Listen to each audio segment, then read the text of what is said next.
Early nominating contests build momentum for 2024 contenders seeking the White House. C-SPAN is the place for political campaign enthusiasts, with unfiltered coverage surrounding the early primaries and caucuses, as well as speeches from key battleground states. Whether you're interested in your state's race or want to follow all of the political events, you can get immediate access to what the candidates are saying, plus nominating results in real time with the free mobile app, C-SPAN Now, or watch live on the C-SPAN networks. What up? This is Robert Horry. Horry, three-pointer. Buries it. You might know me as Big Shot Bob. To Horry for three. Oh, unbelievable. This guy is off the charts. What's going on, Big Shot Bob? Robert Horry from downtown. Oh, yeah, back again. Big Shot Bob podcast. B-Dog Brandon Harper. I'm Rom Jenners. With us as always, back from his travels, seven-time NBA champion Robert Horry, who did not pass the clutch Dean down to did not pass it down to his kids. No, I'm kidding. You were telling us before the show, Chris had a good tournament. Yes. But he had an opportunity. He came up a little short. Yeah, he had an opportunity to knock down a three to win the game. And it was weird. Everybody in the crowd was like, Horry for three. Oh, no. He missed it. But, he had a great game. They won it in overtime. But I'm going to just say this. Christian is the funniest kid ever, man. You should see him like he'll go up to other guys' huddles and be listening in and doing stuff like that. So after the game, as a joke, he told the reporters, well, I guess I didn't inherit the clutch gene, and started laughing. But yeah, I'm so proud of him. Each and every game, he's getting better and better. Locking guys up. Good for him, man. Is he? Hopefully, after this tournament, someone will be like, "Yo, this kid pretty good. Let's get him a scholarship." Is he a junior? He's a senior. He is a senior now. Okay, He's wow. a senior. Wow. So yeah, this is coming up, right? Yeah. Sneaking up on time, where it's like if you're gonna get recruited, this is kind of it, man. Yeah. And it was funny because I texted you guys before the game because it was playing a team out of Georgia with the guy Ace Bailey. Yeah. Uh-huh. So it was a good game. Both teams play hard. Good. You sound like an NBA analyst now too. Both teams play hard. It's a good game. We've heard McKeecher's name, and both B-Dog and I, we've covered them for like high school football stuff, but never their basketball team. I didn't realize they were even ran in the same circles that you guys ran. Yeah, I think they're ranked pretty high, and I think Ace is going to Rutgers, and he's like the number 3 or 4 player in the country allegedly. So I don't know. So yeah, interesting. Mm-hmm. Well, you said it felt like we hadn't talked in about a month because the amount of shit that went down in a week. I know, right? It's like you can't fit it all on the show sheet. Do we want to start with your alma mater? Because that whole thing went down fast last week. When someone said it, I was like, that's fake news, man. But hey, and it's for me, I never thought he would retire, especially after what he just said. He said he had the most fun this year. I'm thinking maybe this was the most fun because you knew it was your last year, so you was just enjoying the moment. But when he said he was a retiring, I was like, what? I said, no way. You're only 172 years old? 72. You still got some good years left. But once he said that, I was like, oh, it's about to be a firestorm. And everybody in Alabama is getting ready to leave because that's how much, they trust in Nick Saban, the players do, and believe that, he's the ticket to the next level. Yeah, he may be a young, what people like to call a young 72, but because of the dynamic in which college football is in, just college sports as a whole with transfer portal, NIL, not only are you recruiting high school guys, but you're re-recruiting your own guys to be able to stay.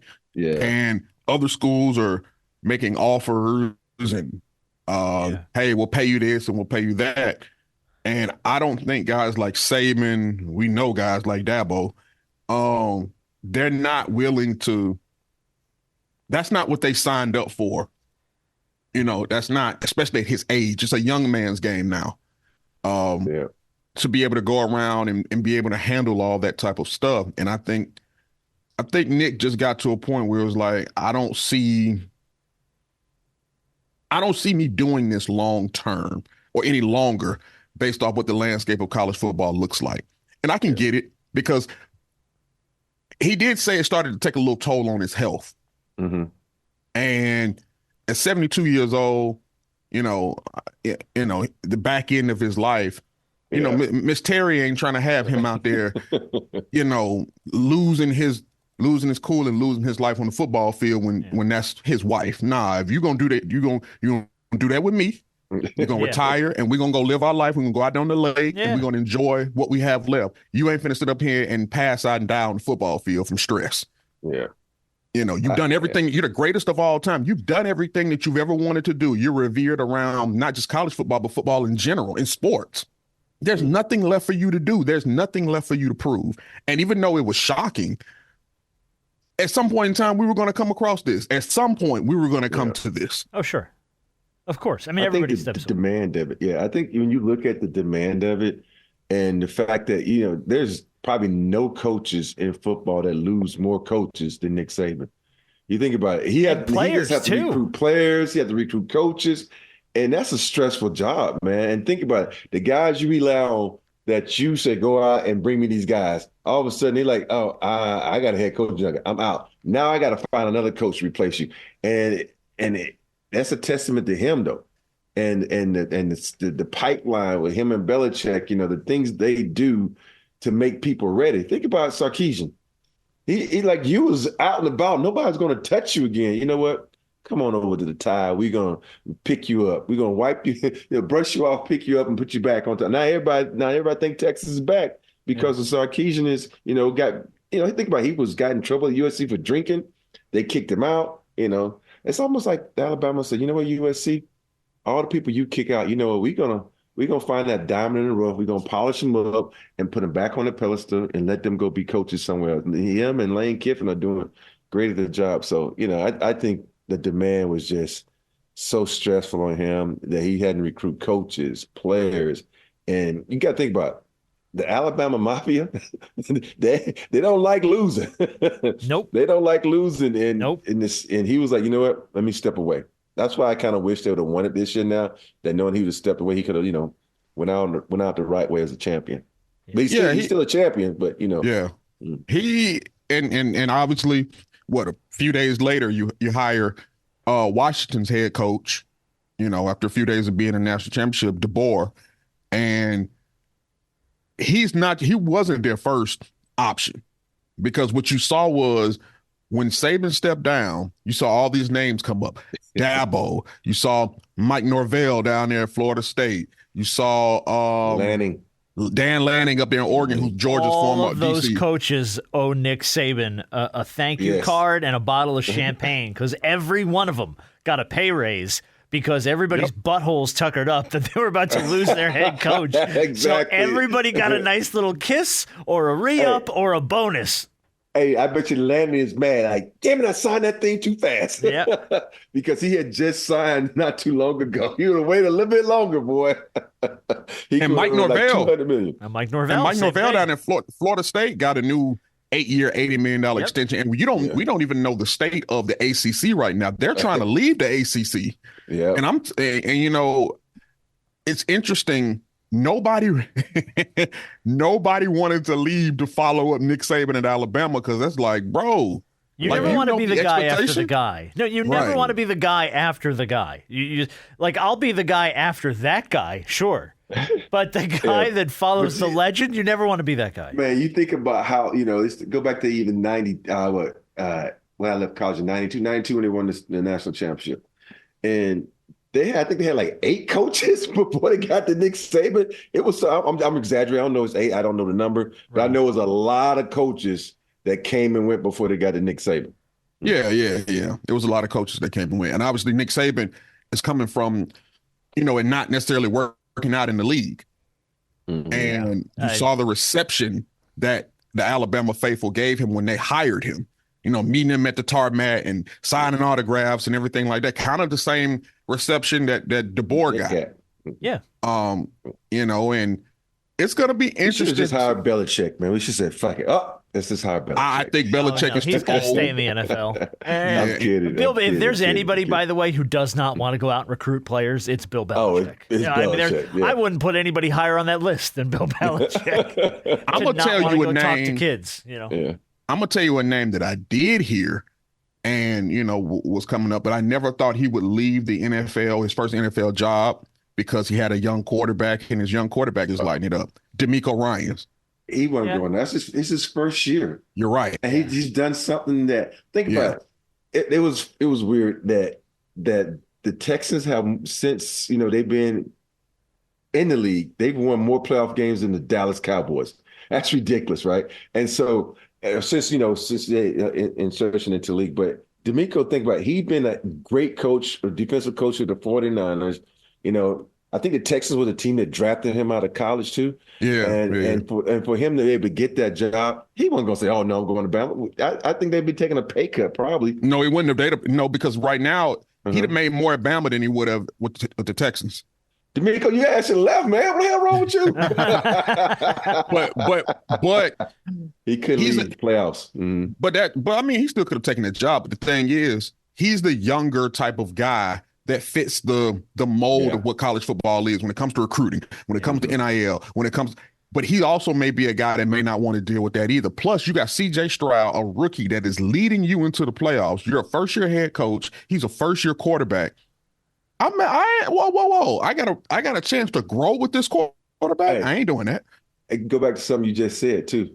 DeMeco be like, I'm going to sit here and wait. Let him take the blunt of that first, and let's reassess this in a couple of years when I get my stock up here, at the Texans, and then Alabama. Come to me in 4 years when the money's like at $300 million. And when Kalen DeBoer is like 8-4, you know what I mean? And he's a 3-4 game loser, and he's not making the 12-team college playoff. Then can you imagine that? Come down and knock on my door then. But it's the funny part. 8-4 is a good season for a lot of teams. Most teams would kill for 8-4. Alabama's on fire. Burn the city down if they're 8-4. Yeah. But can you imagine that? Yeah, especially when those fours is a loss to Auburn. Oh, you really? Oh no! You lose the Iron Bowl, forget it, dude. He can't be shown the door fast enough. Because now that you're going into the 12-team playoff this season, could you imagine? If they Alabama's don't make the 12-team playoff, 12-team, even as a first-year head coach, there will be hell to pay. Now, here's the thing, though. I don't know a ton about Kalen DeBoer, but Nick Saban had a way of getting the most out of the guys he had, and in turn with that, because he had the pedigree and the national titles and the reputation, there were guys willing to take risks, play a little harder, maybe play off of different positions, or forego something to come play for Alabama because there was always the chance of the national championship. Do you remember, Rob, you know this, you remember the Alabama years before Nick Saban? You just mentioned it. Mm-hmm. How many misses they had on the coaching. So I'm like, look, nothing against Kalen DeBoer. He did an amazing job at Washington. Alabama's not Washington. Yeah. The competition you're going to face in the SEC is anything like he's had to face as a head coach, coaching in what was left of the Pac-12. Especially it's the addition a whole of Texas, different beast. And now there are no East or West. And now he's like, woo. You got to be a top 2, top 3 team if you want to have a shot at the expanded playoff. But I'm just interested to see how it shakes out. I will say that I'm very surprised that either Nick Saban dropped this on them the way that it came down, which I don't necessarily think would be the case. Yeah. Adversely, maybe it was, I'm more surprised that Alabama kept it under wraps for as long as they knew, whether it was the last month or it's been this entire season. You haven't heard even a whisper about Nick Saban retiring, which leads me to believe that maybe he just kind of walked in after it was all said and done, was like, you know what? I'm good. But, it's weird. Reese Davis, who actually was Alabama when I was there, did you see how shocked he was? He had to be professional about it because he represents all of college football. Yep. But he was like, what? He was really shocked. I think, and from the reports of him, like Nick Saban just went through his regular day, doing his recruiting, doing his phone calls, and then he got to, I think, the time where like the portal was like, okay, I'm out. It was just so odd, man. Yeah. So, but I mean, look, when you've had the career that Nick Saban's had, you could just throw your shoes on the table and walk out whenever you feel like it. And I'm surprised if that's how it went down. That he let it go down that way. Because part of it, too, is don't you want to protect your legacy? Like, you built this amazing thing in Alabama. Don't you want to do your best to make sure that it continues on as opposed to being the guy that just throws up the deuces and walks out the door? For me, when I say this, I'm not just saying this because I attended college there. I just think that when you talk about dynasties in sports, you have to put Nick Saban, his tenure at Alabama as a dynasty. Oh, all time. But I think so many times we throw dynasty around so easily. If you win 2 it's a dynasty. If you win 3 it's a dynasty. For me, I'm like, it's what you did in a 10 years tenure. Now, if you did some damage in 10 years, that's a dynasty. Let me give you a little number that will further put this thought process of a dynasty into perspective when it comes to his tenure at Alabama. He's had more guys drafted in the first round 44 than losses he's had at Alabama. 29. He's lost 29 games. He's drafted 44 guys in the first round. Just like cooking, you got to let that marinate. Oh, yeah. No, that's a delicious number. Yeah, that is delicious. And look, we do have tons of NBA to talk about. We're going to get to all of it. We do have to get to all that. Happy retirement, Nick. Yeah, it's just, look, Rob, you're a Alabama alum. We've talked plenty of college football on the show. I'd be remiss if we didn't get your thoughts out of the gate on that as an Alabama guy. Yeah. Before we move off the topic, what are your feelings about Kalen DeBoer? Are you excited for this guy? You think he's going to do a good job? Don't know. Jury's out. Don't know. I don't know. You know why I said I don't know? Because if you look at the Alabama squad, what they had returning was a damn good squad. Now Isaiah Bond, he hit the portal. He's going to Georgia. I saw that. Yeah. A couple of other guys. Yeah, and so it's going to be really interesting to see what happens and the coaches he's able to get in there. Because he's Isaiah coaches too. You said Isaiah Bond's going where? Texas. He's going to Texas. Yeah, I said Georgia. He's going to Texas. Yeah, sorry. Yeah. Yeah. So it's going to be really interesting. Yeah, it's all about the portal now. It's all about who leaves and who stays. Yeah, that's like a trade. But that's not his fault. You can't. And I hope Alabama fans don't look at this next season. No, and be like, I don't think so. Because he's really screwed. Basically, he's coming in this thing at a moment where the portals is a big factor. He has a really good team. If they stay, he'd be good. If they don't, it's like, oh crap. Yeah, I mean, I'm anxious to see how it shakes. And his offensive line, they're all young. They're only going to get better if they stick together. That's a hell of an offensive line. Averaging 315 pounds, it's a good team. I think you're going to find out very quickly what he's made of as a coach. Yeah, very quickly. I think he can help make this offense better. Yeah. And yes, dynamically, yes. He can add a lot more layers to that offense that Alabama's. Because, I mean, look, I love Nick. I think Nick's he's an all-time legend. I mean, all-time. But he's very traditional. It's very, utilize your receivers when you need them, run the football down your throat kind of off. A big, burly offensive line, control the line of scrimmage. That's how he plays football. And I promise you that, like to your note, Rob, the NIL stuff and B-Dog, the NIL stuff is probably what got him to the point where he was like, this is not my college football. Yeah. I'm an old school college football guy. I'm going to recruit you. You're going to come here, and then you're going to come here because you want to win a title, not because we're paying you more than what Miami's paying you, or Georgia's paying you, or Texas is paying you. Now it's free agency, and it's basically the NFL, and I don't need that. It's like if you want to get better and go to the next level, come join our team. Right. So, all right. Well, just huge news that broke midweek last week, and of course with Rob going to Alabama. Had to talk about it. Early contests build momentum for 2024 contenders seeking the White House. C-SPAN offers unfiltered coverage of events leading into early primaries and caucuses. Get access to speeches and results with the free app, C-SPAN Now, or watch live on the C-SPAN networks. How would you like to come home to a bartender who will fix you any cocktail you want? I'll have an old-fashioned. I'll have a margarita. Now you can with the Bartesian Home Cocktail Maker. Bartesian is a sleek machine the size of a coffee maker that makes premium cocktails at the touch of a button. Choose from over 50 different cocktails, from classics to the most exotic premium cocktails served in the best bars today. You'll always get freshly mixed, perfectly balanced cocktails with the Bartesian Cocktail Maker. And now, get free shipping with your new Bartesian when you go to bartesian.com/cocktail. Entertaining? The Bartesian is ideal for parties. No need to stock all kinds of individual mixers for complicated recipes. Every guest gets the cocktail of their choice in seconds. The Bartesian makes a wonderful gift for weddings, holidays, birthdays, or for anyone who loves a fine premium cocktail. And right now, get free shipping with your Bartesian purchase at Bartesian.com/cocktail. Go to BARTESIAN.com/cocktail and your home cocktail maker ships for free. That's Bartesian.com/cocktail. We've got the NBA trade deadline. Speaking of trade deadlines, yes. We do have the NBA trade deadline sneaking up a couple weeks away here. The one that popped up everywhere this week. The Lakers are reportedly unsure if they want to trade Austin Reeves for Dejounte Murray, a move between the Lakers and the Hawks. And that one came up everywhere this week. Like everywhere I looked, I saw the AR for Dejounte move is going to happen between LA and Atlanta. And then as much as it was, this is probably what's going to happen, it started to kind of back way off now. As we've gotten later into this week, it seems like now the Lakers are like, well, we're not really sure we want to make that move. That means it's going to happen. I mean, strap in and get your jerseys. Hey, it's just weird. You know, it's like, do you take DeJounte or do you take AR? And I think, you know, AR is good, but I think DeJounte is a little bit better than AR. Defensively, he's more, you know, even though AR is the master of getting and ones, I don't know how he does it.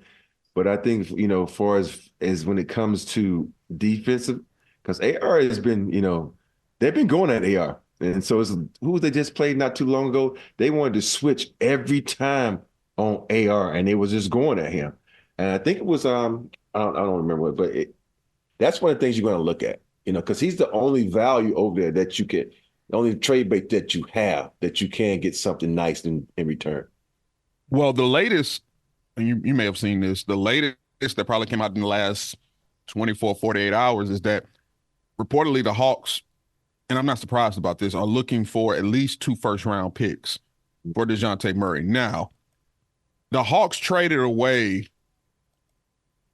3 first-round picks, I believe, to get him to the Spurs. And I think they're trying to recoup some of some of those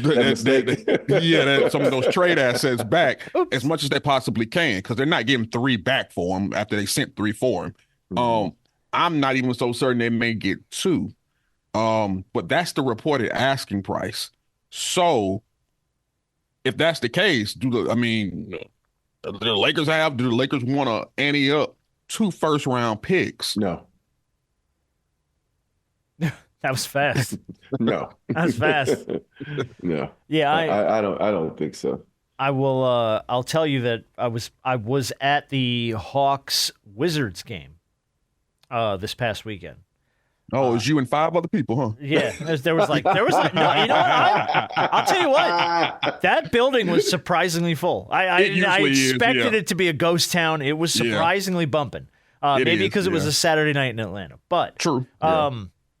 And a holiday. And it was holiday weekend. It was okay. Everybody had Monday off. Let's tear it down on a Saturday night. I will tell you that watching the Hawks up close, B-Dog 100% right. They take a lot of horrible shots, and the whole night they took a lot of bad. I mean, they got run out of the building by the Wizards. Yeah, they did. I mean, just the Wizards' second. It's the Wizards' second biggest win as far as gap in the last 2 seasons. It was embarrassing. I mean, the Wizards were aggressive at the basket. The Hawks were just taking bad shots after bad. Dejounte Murray, and this is, again, for me watching one game up close and personal, and I was down low, looked incredibly frustrated the whole game. Like, not a lot of communication. He didn't look like he was kind of into it. Him and Trey not really kind of talking to each other much when they're both on the floor. And to me, that screams, like, just move me on.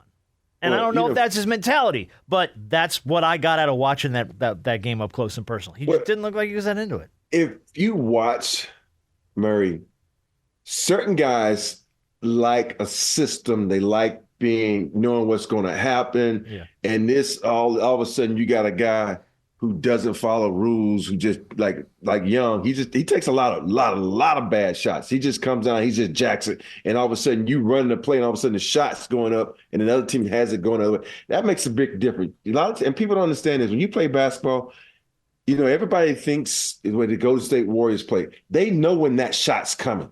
They know when the shot's, even though it looks a little hectic at times, they know if I get it to Steph, 9 times out of 10, you're going to shoot that, go get the offensive rebound, be in a position to do something different, be in position to get back.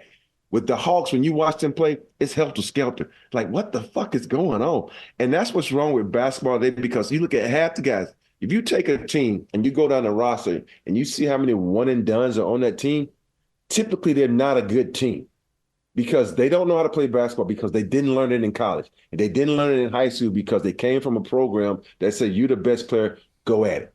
And so that's the problem with a lot of basketball. And you look at, that's why you see the older teams are always the teams that advance in the playoffs because they're smarter. And it's just not, the Hawks. You can go down the list. You look it happens across the NBA. Yeah, it happens across 100%. the board. And that's why there's a big gap between the experienced teams and the teams that still think this is fucking AAU and that we can win it and run and gun and win games. It's not the case. You got to be some smart. And you got to be really strategic when you play this game of basketball. Yeah. Well, we'll see what happens. We'll see it's a lot that's going to go down between now and I think the trade deadline is February 8th. Yeah, no, every week we're going to have trade deadline news. Yeah. It's just, I don't know. Both the Lakers and Hawks need to make moves. And like I said, the Hawks have made everybody available except for Trae Young and Jalen Johnson. That's it. Yeah. Yeah. So. But I think also a lot of this comes down to coaching and coaching. Like if I took a job, I'm going to the front office and listen, this is what I'm doing. I'm not going to just fucking let my star player jack up fucking shots. And if you don't get him under control, I don't want this job because the best way for this team is to be a team. And it's no eyes in team. Okay, if he's hot, go do what you do. But if you're not hot and you still say, the next one's going to get me hot, you got other teammates that are in the league that are professionals too. And there's a reason they're making the money they're making. Yeah. I'll tell you, Kyle Kuzma. Dude, and while on a season where we haven't heard a lot from Kuz, and he's played okay, yeah, he tore the Hawks up, and that to me is like, bro, when you have a guy that's having kind of an okay season come out and just cut you to pieces, like you got some defensive issues there. You got some big time defensive issues because he was on every ball, he was on every rebound, he was hitting every shot. It was like, dude. That was probably because he talked bad about a Detroit Pistons. Yeah. So he needed to redeem himself. Get in there and make it look good. By the way, speaking of the Lakers, since they're up there, is anyone concerned about the drop-off in LeBron's productivity the last, couple of weeks? And the reason I say that is I think he finished, was it Thursday night? He finished with 10 points or something. I don't think I've seen LeBron put up a stat line like that in probably 15 years. And it's probably less than that. But in my mind, it was like, when's the last time LeBron finished a night putting up 10 points? But see, here's the thing. We say that, and we question LeBron's, well, not we, but a lot of people question LeBron's productivity. I don't think it should be in question because then LeBron will come back and have a 30, 10, and 10 night. This is true. Here's the issue. I think a lot of this is, we know it's LeBron pacing himself because when LeBron has those type of games, go look at Anthony Davis' stat line lately. It's been 40 and 10. What it should be. It's been he's trying to give AD. He's doing with AD what he's been trying to do with AD for years now. Yo, bro, take it. When you're hot, when you hot as fish grease, do your thing. It don't matter what I'm doing. I'm the decoy now. I'm the greatest decoy probably in NBA history. Let you go out and you do your thing because you're the guy. I've been saying you're the guy. Do what you got to do. We're going to ride the hot hand. Yeah, I think also the fact that, that they're making the players go to AD, and before you see these other guys like, I got to get my Austin Reeves, D'Lo, Torian, all these guys are trying to get theirs. Dude, it ain't your team. Your pecking order. Get your you eat after the big dog eats, and whatever scraps are left over, then you get your scraps. And I think that's the biggest thing with this Laker team. They're now saying, okay, AD, he's pretty damn good. Let's just actually utilize him. And so I think that has a lot to do with it. Yeah, I'm sure. Okay, it's come up a couple times this week. I've seen it. Hey, first of all, let's really say Hell, been in the league 21 years. You're going to get tired every once in a while, man. I know we think he's a machine, and that's sort of what I think this stems from is everybody's always waiting for the other shoe to drop with LeBron. Like, right? Yeah. You're 21 years in. You're the all-time leading scorer. You continue to have great seasons. Everyone's waiting for the for lack of a better framing here, the Shaq fall off. You know, the Shaq in Boston versus the Shaq in LA. They're waiting for that dichotomy from LeBron, and they don't have it. Because he's 21 years in, and like you said, B, he can have down nights, and then he'll still come out and he'll throw up a 40 burger on somebody. And think about last night, he was 12 for 20, had 25 points. Yeah. You know? Yeah. So he get tired, man. At 21 years, he get tired. I got it. Do you want to talk about Darko real quick? Who? Darko Rajakovic, head coach of the Raptors. Oh, buddy. Okay. Head coach of the Raptors. I'm kidding. No. Man. That was funny. You had to have seen this because it was against the Lakers. It was against the freaking Lakers. Darko. It was funny. By the way, we had two instances this week of in the past week of blatantly head coaches coming to the podium in a post game and roasting the referee job that the refs did that night. Darko's was iconic. Mike Brown's was great. And I'm going to talk about Mike Brown in a second because I've never seen a coach bring highlights to a post-game I've never seen that. Watching the NBA for my whole life, I've never seen that. They learned from Pat Bev. Oh, my God, dude. All right, so here's Darko's rant after the Lakers got, I think it was like 24 free throws in the fourth quarter, and the Raptors got 2. Darko came to the podium and just drops this. That's outrageous. What happened tonight, this is completely BS. This is shame. Shame for the referees, shame for the league to allow this. 23 free throws for them, and we get 2 free throws in the fourth quarter. Like, how to play the game. I understand respect for all stars and all that, but we have star players on our team as well. How's possible is Scotty Barnes, who is all-star caliber player in this league, he goes every single time to the rim with force, trying to get to the rim without flopping and not trying to get foul calls. He gets 2 free throws for the whole game. How's that possible? How are you going to explain that to me? They had to win tonight? If that's the case, just let us know so we don't show up for the game. Just give them a win. But that was not fair tonight. And this is not happening first time for us. Scotty Barnes is going to be all-star. He's going to be the face of this league. And what's happening over here during whole season, I've been holding it back. It's a complete crap. Darko, bro. Dude, for starters, I love a rant in a Russian accent. Like, give me that. He could be a villain in a Bond movie. Like, give me that shit all day. At what point has anyone thrown Scotty Barnes is going to be the face of the league down on a post-game podium? Like, bro, what? When he said that, I was dying laughing. I'm like, dude, oh, my goodness. I get that you're frustrated. Mm-hmm. How? And he got fined. I think it was $25,000. Hey, he got fined. He was the fastest fine ever.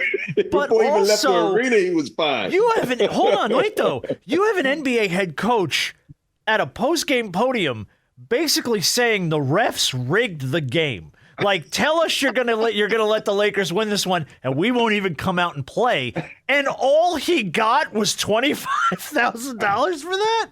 Yes. Bro, we've watched players, coaches catch $50,000, $75,000 fines for a quarter of that. This dude just said the game is rigged, and he got $25,000.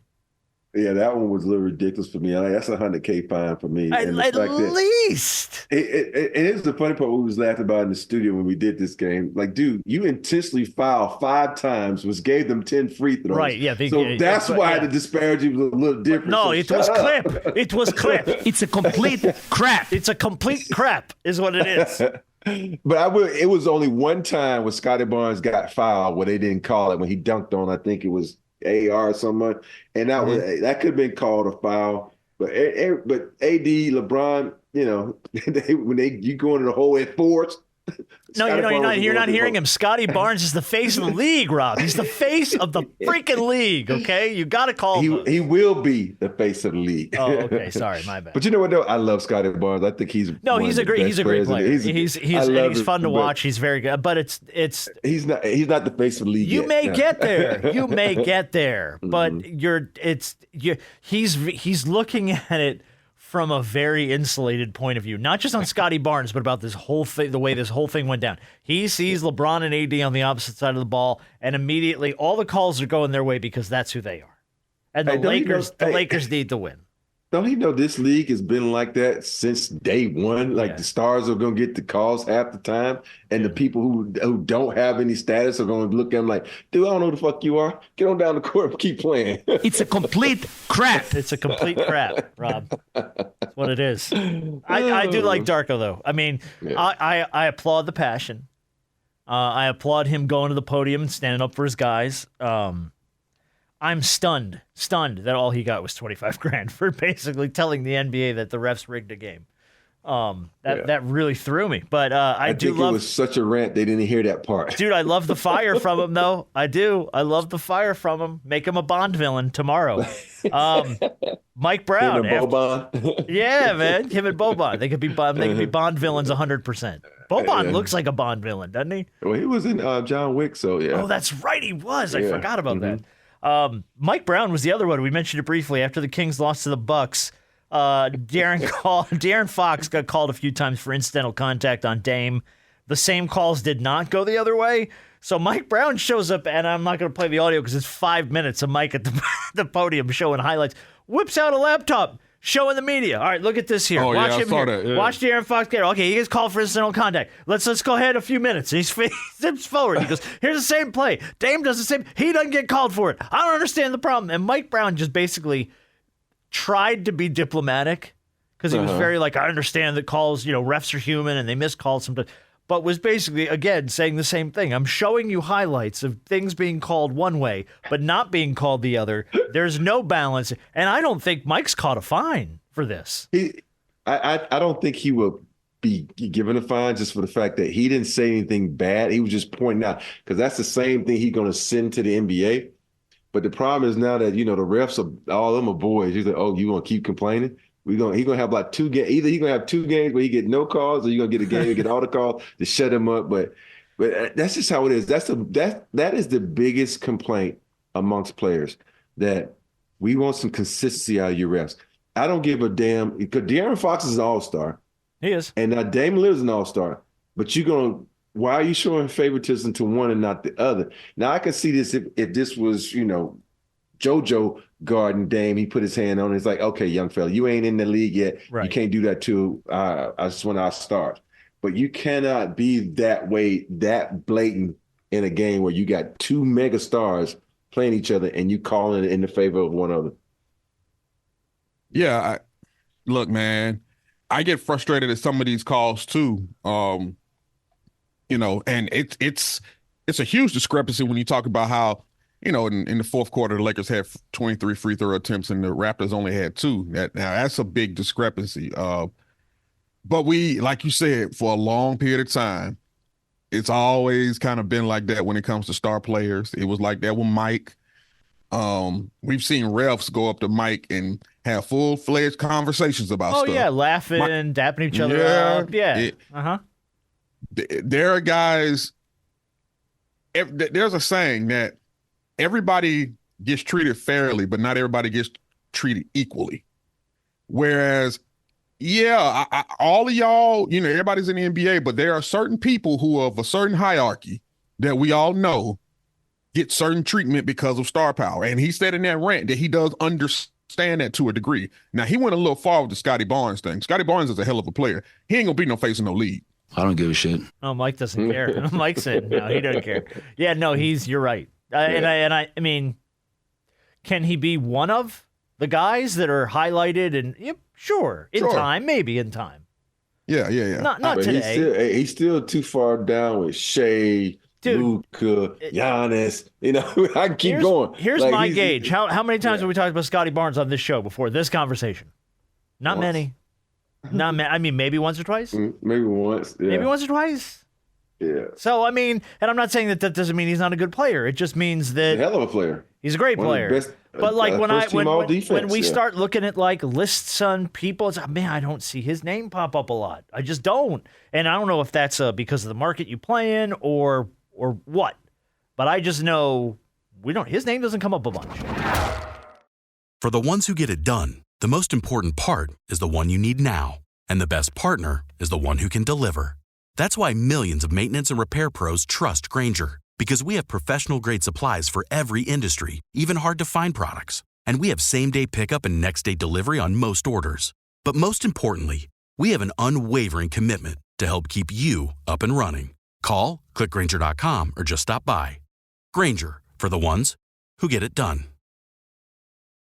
How would you like to come home to a bartender who will fix you any cocktail you want? I'll have an old-fashioned. I'll have a margarita. Now you can with the Bartesian Home Cocktail Maker. Bartesian is a sleek machine the size of a coffee maker that makes premium cocktails at the touch of a button. Choose from over 50 different cocktails, from classics to the most exotic premium cocktails served in the best bars today. You'll always get freshly mixed, perfectly balanced cocktails with the Bartesian Cocktail Maker. And now, get free shipping with your new Bartesian when you go to bartesian.com/cocktail. Entertaining? The Bartesian is ideal for parties. No need to stock all kinds of individual mixers for complicated recipes. Every guest gets the cocktail of their choice in seconds. The Bartesian makes a wonderful gift for weddings, holidays, birthdays, or for anyone who loves a fine premium cocktail.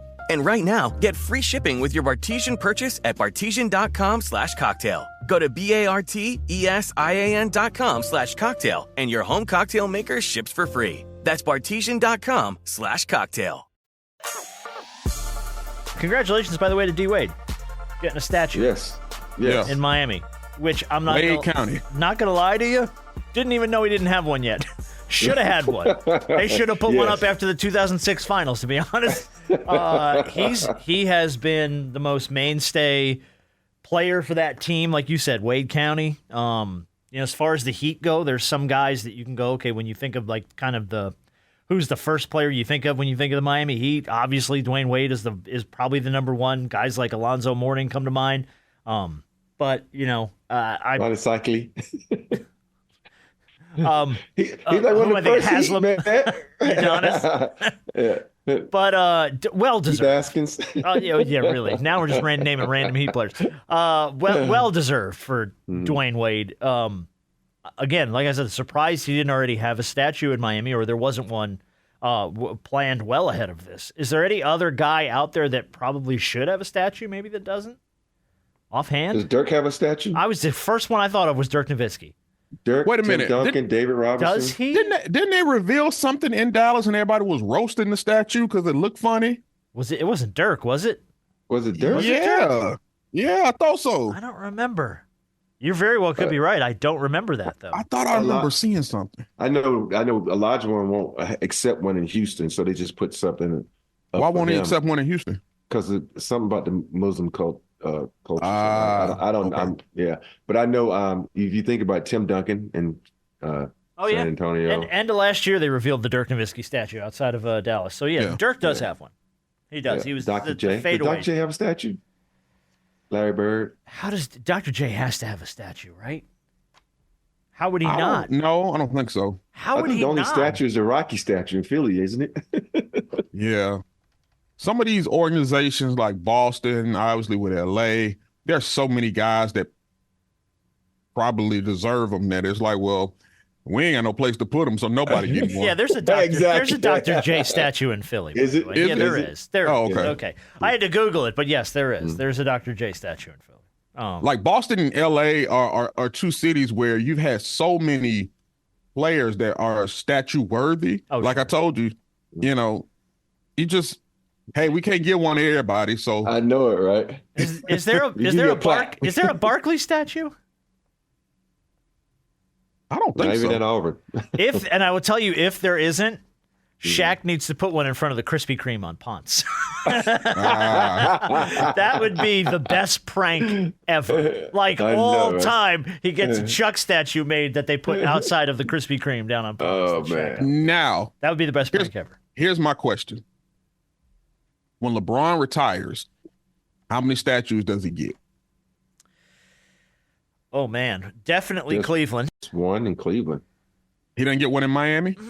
How long was he there? 4 years. 4 years, Yeah, won I two don't titles? think To me, I don't think that's now long that's enough. 2 titles in 4 years, but yeah, I don't think he gets one in Miami. And that's no disrespect to LeBron. I just think it goes by tenure, Right, you know? and I don't think they're going to give. I don't think they'll give you really- Shaq a statue in Miami. Yeah. No. Well, he didn't. He only won one One championship title, there. but he was there what, 5 years, 6 years, something like that. LeBron definitely ain't getting one in L.A. I don't know about that. He only won one.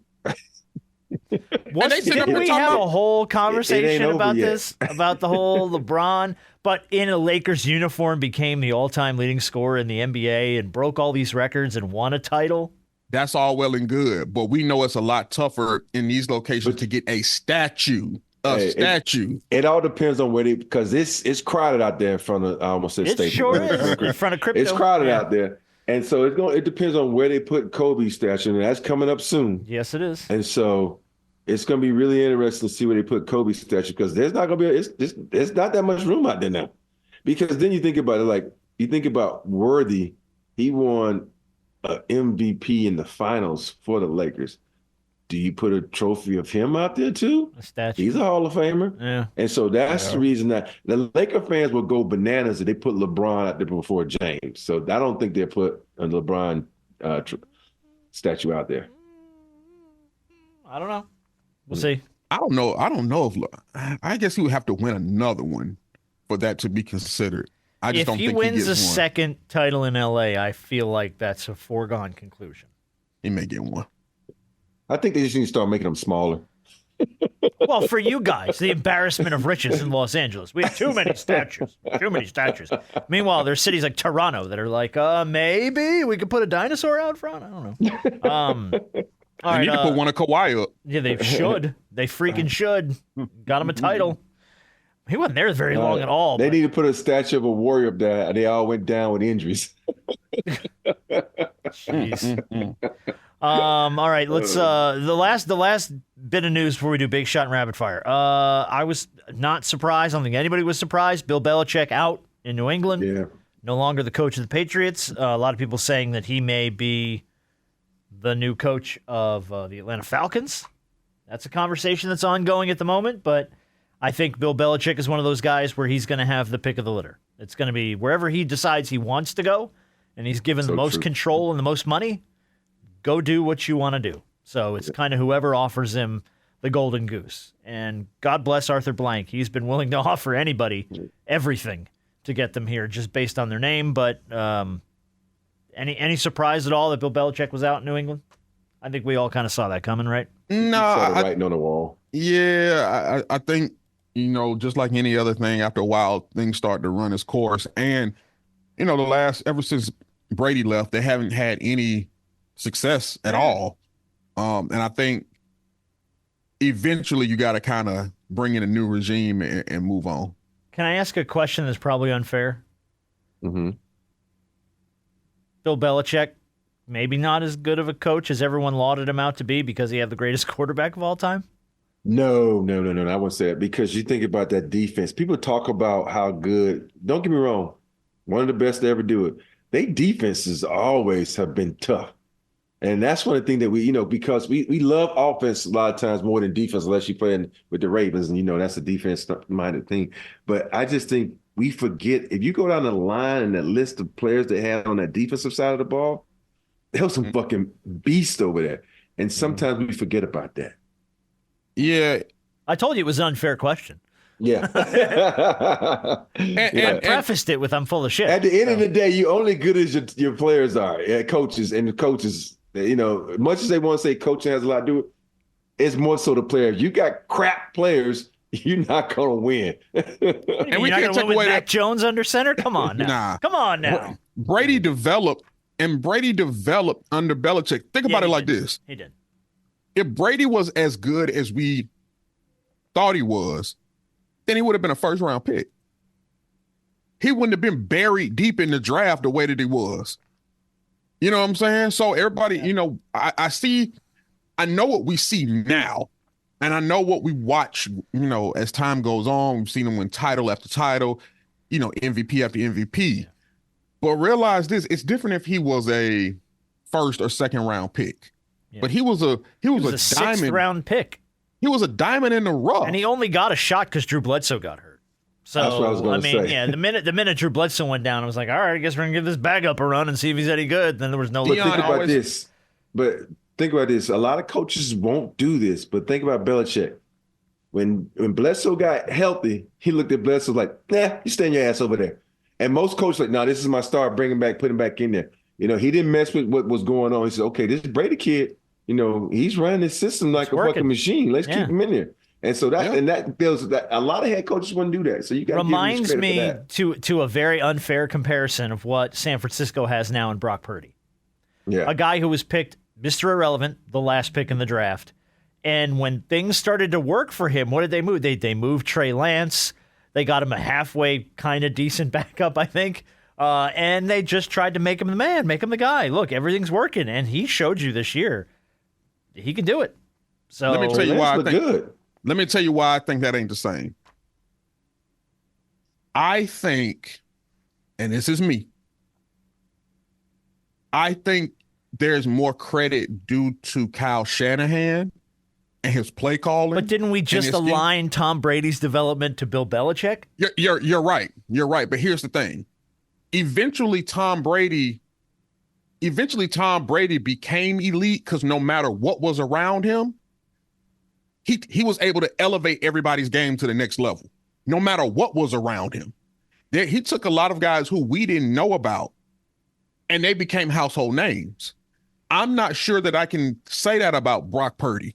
Well, he's also very early in his career. So. You're right. He has very hell of talent around him. He has more weapons on that offense than he knows what to do with, dude. I'm not saying that he's bad, but we had this same talk about, we had to a degree, not to the same degree, but about Jimmy Garoppolo played well with Kyle Shanahan. And we look at where Jimmy Garoppolo is now. Well, he's a porcelain doll, man. He can't stay healthy. Well, between not staying healthy and now just in the abyss, just off. I'm just saying. Abyss. Yeah. When you have George Kittle and Christian McCaffrey and Deebo Samuel, it's easy to back that up even more, though. Everybody thought Garoppolo was the shit because when Tom Brady got hurt, he stepped in there and he had some short-term success. Yeah. Yeah. And so it's like, we forget. So was that Belichick or was that Tom Brady? Because Garoppolo stepped in when he was hurt and was doing almost, I ain't going to say the same thing, but he was still winning in that system. Comparable. Comparable. Perfect. The ship didn't go down when you lost Tom Brady for 4 games for Deflategate. Yeah. So there are a lot of good quarterbacks. Mm-hmm. Good. And some people want to call them game managers, whatever you want to call them. That's not a bad term because everybody is a game manager. But there's a reason why there's only not even a handful of guys we consider elite. And elite guys are the guys you say, you know what? Go win this game for me. You can look at Tom Brady and say, he's going to go win this game for me. There's a reason why if you left more than a minute on the clock, they're like, Lord Jesus, there's too much time on this clock. Mm-hmm. There's too much because you knew Brady would carve you up. I don't know if I can say the same thing about a Brock Purdy just yet. Again, he's young. Long way. How would you like to come home to a bartender who will fix you any cocktail you want? I'll have an old-fashioned. I'll have a margarita. Now you can with the Bartesian Home Cocktail Maker. Bartesian is a sleek machine the size of a coffee maker that makes premium cocktails at the touch of a button. Choose from over 50 different cocktails, from classics to the most exotic premium cocktails served in the best bars today. You'll always get freshly mixed, perfectly balanced cocktails with the Bartesian Cocktail Maker. And now, get free shipping with your new Bartesian when you go to bartesian.com/cocktail. Entertaining? The Bartesian is ideal for parties. No need to stock all kinds of individual mixers for complicated recipes. Every guest gets the cocktail of their choice in seconds. The Bartesian makes a wonderful gift for weddings, holidays, birthdays, or for anyone who loves a fine premium cocktail. And right now, get free shipping with your Bartesian purchase at bartesian.com/cocktail. Go to bartesian.com/cocktail and your home cocktail maker ships for free. That's bartesian.com/cocktail. All right, we're going to play some rapid fire here in a second. First, I got to give a big shot of the week to Edgar Rico and Sarah, I'm going to mess up her last name, Mardamiji. They're the owners of Nishta Taqueria in East Austin, Texas. Here's why they're getting the big shot of the week. Basically, Austin has a program called the Free Food or the Free Fridge program, where they put complimentary food out for the community to use when they're low on bills or they can't. Their food budget is low. They're food insecure. They need food. They can't get it. So Edgar and Sarah have basically single-handedly helped push this entire program forward in Austin, Texas. They are feeding the community on their own dime as much as they can. Well, after COVID, and they were doing all this stuff. They went through all these problems. They basically had an electrical issue, and it shut down their restaurant. So because they were just so generous, they put up a GoFundMe, and in 2 days, the community is giving them $80,000 to get the restaurant back and fixed and reopened. And in a week's time, they're up to $118,000 just to get their restaurant reopened because everybody in the community knows the amount that they put back into feeding the people in East Austin, Texas. So for that, 100%. Big shot of the week, not just to them, but to the community around them for realizing what they do and keeping them in business. That's huge, man. That's cool. Especially, when people recognize that you trying to do right by the community, then the community does right by you. So that's a big shot. Yeah, man. Because a lot of times you put yourself out there, you're doing stuff for other people, and it's like, what's the old phrase? The road to hell is paved with good intentions. You try to do right by other folks, and then when it's time to do right by you, it doesn't always come back your way. So just a big shot all around there. I thought that was cool. People appreciate it. I like that. I like that a lot. Me too. All right. By popular request, I had several people ask me when you go do another game of Rapid Fire. I think people like Rapid Fire because it is just pop culture trivia. People like to play along at home. They like to scream and yell when y'all don't know the answers. So I have 3 rounds. We have 60 seconds on the clock, and you just have to get as many right as you can, and then we'll switch over to your opponent and see how many they can get right. Rob, it is your show. I will let you choose. Do you care to go first, or do you want to defer? I go first. You go first? We want the ball, and we going to score. Okay. All right, Hasselback. Yeah, I was going to say. All right. So let's put 60 seconds on Rob's clock, and we'll see how many he can get right. How many go? Here we go. For nearly 30 years, what friendly purple dinosaur sang, "I love you, you love Barney. me"? Barney the dinosaur, correct. What article of clothing must you be wearing if I gave you an atomic wedgie? Underwear. Correct. Rice or beans? Who was National Security Advisor under George W. Bush? Rice. Correct. If you BS your way to a BS degree, it means you've earned a Bachelor of what? Science. Correct. What major electronics company used to use the slogan, "Life's good"? I don't know. LG. What vengeful singer had #1 hits with "Bad Blood" and "We Are Never Ever Getting Back Together"? Swiftie. Taylor Swift. What punctuation mark comes at the end of the movie titles Shazam and Mamma Mia? Exclamation. Correct. Neil deGrasse Tyson was being a real astrophysicist when he helped downgrade what former planet to dwarf status? Pluto. At the buzzer. Can't count it because it was after the buzzer, but no, it wasn't. Yeah, it was. It was after. That's just like the shot we made against Georgia. No, don't and Rob do that. made it. They didn't count it. Don't do 2 refs counted it, and 1 ref said no good. Oh. I'm like, what? And we should have won the game, but oh well. Right. You missed LG, so you got 5. That was I pretty. didn't know LG. Oh no, you got 6. Sorry, you got 6. That was pretty damn good. LG. All right, Harp Dog. Hold on, Harp. What you was about to complain about, man, while I was doing my thing? I wasn't about to complain about anything. Oh, I thought you was about to complain. I think with the LG, when it said "life's good," and then I was like, I know that, and then when he said LG, I was like, yeah, that's what it is. Oh, okay. The Harp was going to look at the camera and go, It's a complete crap. and that's what I was like. Yeah, it's a complete crap. After these questions he about to give me, that's exactly what I'm saying. These are random. I let Rob pick if he wanted to go. If he could have deferred to you, you could have gotten all these. I leave this shit up to Lord Jesus. Okay, so here we go. Sweet 8 pounds, 6 ounce baby Jesus. Here we go. All right, 60 seconds on Harp's clock. Let's see how he does. Penguins or polar bears? Which is a team in the National Hockey League? Penguins. Correct. What Z word is another term for pimple? Zit. Correct. First opened in 1972, what restaurant chain got its name from a #1 single by the Rolling Stones? I don't know. Ruby Tuesday. A big dam structure on the Colorado River is named for what 31st president of the United States? Hoover? Correct. What type of beer is traditionally used to make a Moscow Mule? Oh, dang. I don't know. I don't drink beer. Rob knows. Ginger beer. Ginger. Oh. What K word is an Australian mammal that eats a diet of eucalyptus? Kangaroo? Koala. Koala, no! What 60s sci-fi show first introduced... I didn't think about the other K. The other K. So let's see. You got 1, you got 2. If you said what K knocks you the fuck out, it's kangaroo. But I didn't know they could have. Which Australian K word punch you in the lip? Rob won that round. Yeah, he did. He did 6-3. I can't. You don't drink Moscow Mules? Nah.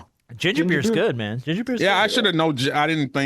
Yeah, ginger beer's We've good. used ginger beer at tailgates before. Yeah, it's good.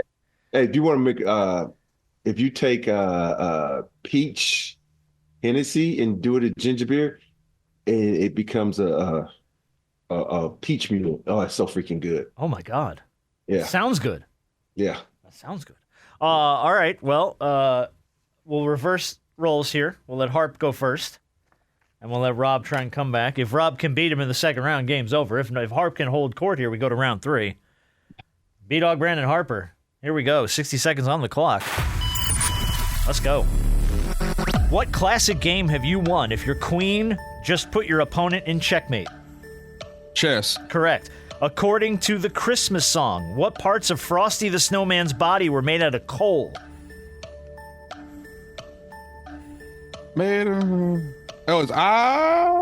Correct. Yeah, you're correct.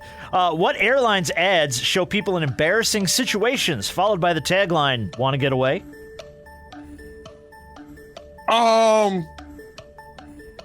No!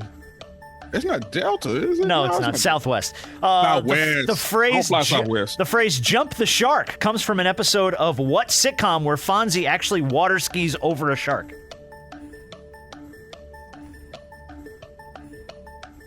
I don't know. Fonzie. Happy Day. Happy Days. No. Oh, Happy Days. What P word is a heavy woolen Navy jacket traditionally worn by Navy sailors? Pico. That was bad. Yeah, Pico. It would have been a peacoat. That was Absolutely bad. Right. That was bad. How many did you get there? Holy. 2, maybe 1. I don't know. You got 2. You got chess and Frosty's eyes were 2 eyes made out of coal. Correct. I'm like, I was trying to sing the song, and I'm like, I'm looking like, Hang on, Frosty. Like you're running out of time. All right. I'm like, All right. So 2. Rob, you got to get 3. do I? You got to get 3. Well, you don't have to. You can get none and we can play again. Are we just gonna move on to the next round? Give me this one. Oh, wow. Listen to you. What are you, Darko? What is this shit? Yeah. Just let us know if you're going to throw the game. We won't even play. Okay. All right. Let's give Rob 60 seconds, see if he can beat Harp Dog here. What song from the Moulin Rouge soundtrack includes the lyrics "Gitchy Gitchy Ya Ya Da Da"? I don't know. Oh, Lady Marmalade. Come on, a classic. If you've posted nothing but TikTok challenges once a day, every day for 5 weeks, how many videos have you uploaded? I don't know. Math, bro. 35. 7 times 5. What is the alliterative term for the style of jumping rope where 2 children hold 2 ropes and others jump in and out of the fray? Double Dutch. Correct. A pasta alternative known as zoodles are noodle-like strips made from what vegetable? Zucchini. Correct. On what Jewish holiday is the tradition to open your front door and let a ghost join you for your Seder? I don't know. Hanukkah. Back when Blockbuster was a thing, their videos had a sticker that said, "Be kind, please." What? Rewind. Correct. What B word is the professional trained to make your life? He got 3. He did get 3. Oh, man. So that's gonna. I was trying to make it fun. That's good. Oh, you were just passing on shit to make it fun? Oh, all right, fine. Yeah. I mean, we could do a third round if you want to do it. Let's try to redeem himself. You want to do a redemption round? Look at Harp. He's like, "Fuck you." I knew. Go ahead, Harp. You go first. All right. We'll give Harp a redemption round. We'll see if we can. Because you can't go out like that on bottom, man. You ain't that type of guy, man. I'm not, but I am today. I am today. Today I am. It's a complete crap. It's a complete crap. That's what Harp said. All right. 60 seconds. See if he can redeem himself. Watch your language and tell me what's the last name of Ben Stiller's character in the Meet the Parents films. Fokker. Correct. What Golden State Warriors player holds the NBA record for most three-pointers in a single game? Clay. Correct. G.I. Joe or G.I. Tract? Which one's initials stand for gastrointestinal? Tract. Correct, or G.I. Tract. Cincinnati's main airport is not located in Ohio, but rather in what neighboring state? Indiana? Kentucky. If you're on a diet, you must be consumed with counting what units of energy found on food labels? Calories? Correct. The company Bombas was founded to donate what clothing item to homeless shelters for every purchase made? Oh, I don't know. Bombas socks. Okay. What I get, 3 or 4? You got 3. You got Calories, Clay, and Fokker. Did he get 4? No, you got 4. You got GI Tract as well. Yeah, you got 4. Got 4. All right, that's the best round, and this round don't even count. Bombas socks. Look, man, we're always good when don't count. All right, Rob. He got 4. You want to go 3 for 3? Let's see if you can do it. 60 seconds up. Here we go. According to the Oxford Dictionary, what does the acronym YOLO stand for? You only live once. Correct. In what film does Anne Hathaway discover she's royalty in the fictional kingdom of Genovia? Princess Diary. Correct. To give you a wet willy, I'd moisten my finger and stick it in your what? Ear. Correct. For more than 30 years, John McCain was a U.S. senator representing what state? Texas. Arizona. On what 70s sitcom was the dad an architect who designed a house where his 6 children shared 2 bedrooms and 1 bathroom? She got hit in the nose. Brady Bunch. Correct. According to the U.S. Navy, what breakfast cereal mascot actually wears the uniform of a commander? Captain Crunch. Correct. What F word is a Japanese term describing a thin mattress that rests upon a folding frame? Futon. Correct. Awesome or wow, which word is a palindrome? Oh. Wow. It would have been wow. You would have been correct. Yeah, you whooped up on him there. That was just to see one. Can you explain to the people at home what a palindrome is? ABBA. You got 6. You got 7. Holy shit, you got 7 in that one. Yeah, palindrome. Same word spelled forward and backwards. ABBA. ABBA? Wow. Yeah. And ABBA. It's a complete clip. All of those are just total palindromes. Nice job. That was fun. I don't know anything about no senators. John McCain was from Arizona. I figured you he was the one that you hate Arizona cancer, enough. I thought right? Maybe you'd know that. You know what I mean? He had brain cancer and died of brain cancer. Was it brain cancer? I think he did pass away from cancer, but he ran for president. Yeah. He ran against Obama. Another reason I thought maybe you knew that. You know, man standing up against the people.